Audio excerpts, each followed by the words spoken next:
Bonjour chers abonnés d'Alphie Cuisine, merci et bienvenue sur votre chaîne. Aujourd'hui, on va préparer des poivrons farcis, saveur lasagne. On va faire une préparation à base de viande hachée.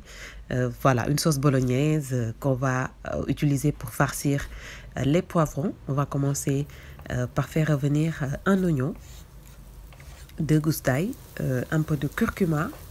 Et puis on va mettre la viande hachée. On va laisser mijoter quelques minutes avant de venir y mettre le reste des ingrédients, le coulis de tomate et une tomate fraîche découpée en petits dés.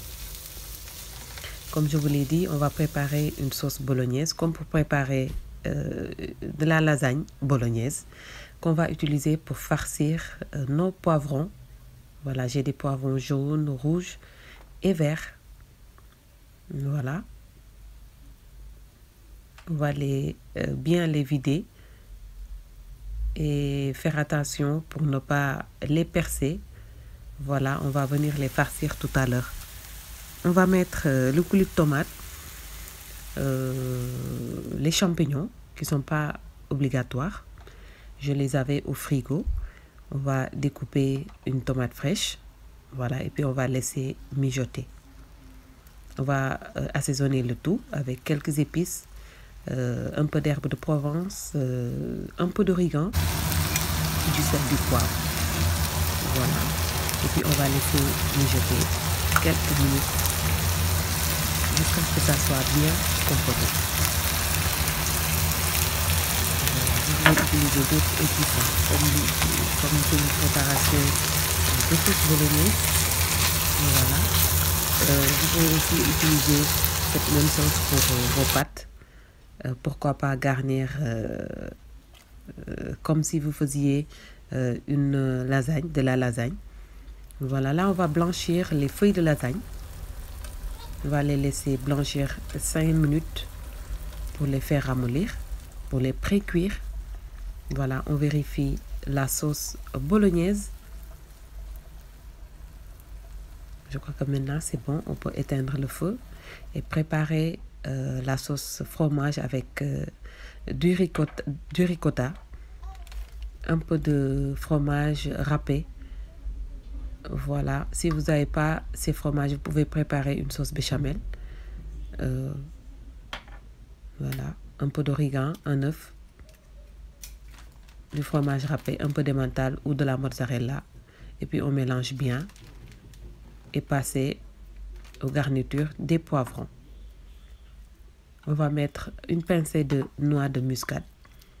Voilà, ça rappelle toujours le goût de la lasagne bolognaise.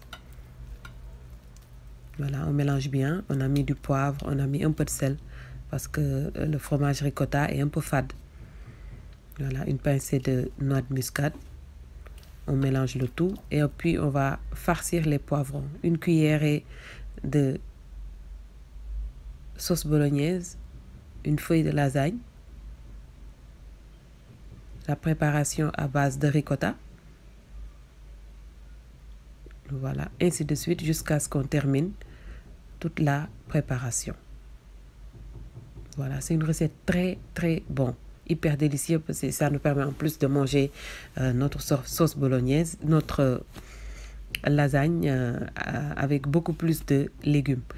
Avec les poivrons rouges qui ont beaucoup de goût, les poivrons jaunes qui ont un goût un peu plus sucré et le poivron vert qui est un peu plus prononcé en matière de goût. Voilà, on tasse bien pour bien farcir le poivron. Voilà. Aujourd'hui, on va voyager, on va partir en Italie, la cuisine italienne qui est très très goûteuse, très appréciée dans le monde entier. Voilà.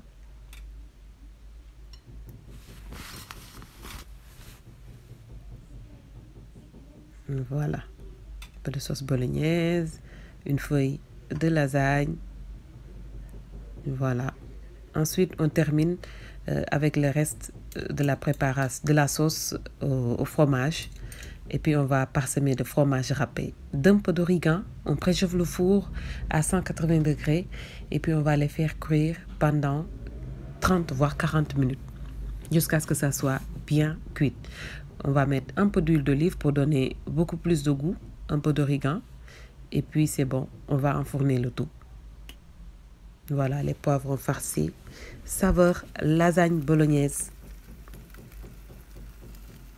Voilà. Au bout de 15 minutes, on vérifie. Après 30 minutes, on a cette couleur, l'effet croustillant. Voilà. Et puis, on va passer au dressage et à la dégustation. J'espère que vous allez pouvoir réaliser cette recette hyper délicieuse. Voilà. Les poivrons farcis, comme je vous l'ai dit, aux lasagnes bolognaises. On se donne rendez-vous très bientôt. Je vous souhaite une très bonne dégustation. Je vous invite à vous abonner si ce n'est pas encore fait. Et puis, on se donne rendez-vous très bientôt pour une nouvelle recette sur la même chaîne. D'ici là, portez-vous bien et merci beaucoup pour votre fidélité. Merci de suivre Alphie Cuisine. Et surtout, laissez-nous un commentaire ou si vous avez des questions, on est là pour vous répondre. À très bientôt. Merci beaucoup, chers abonnés.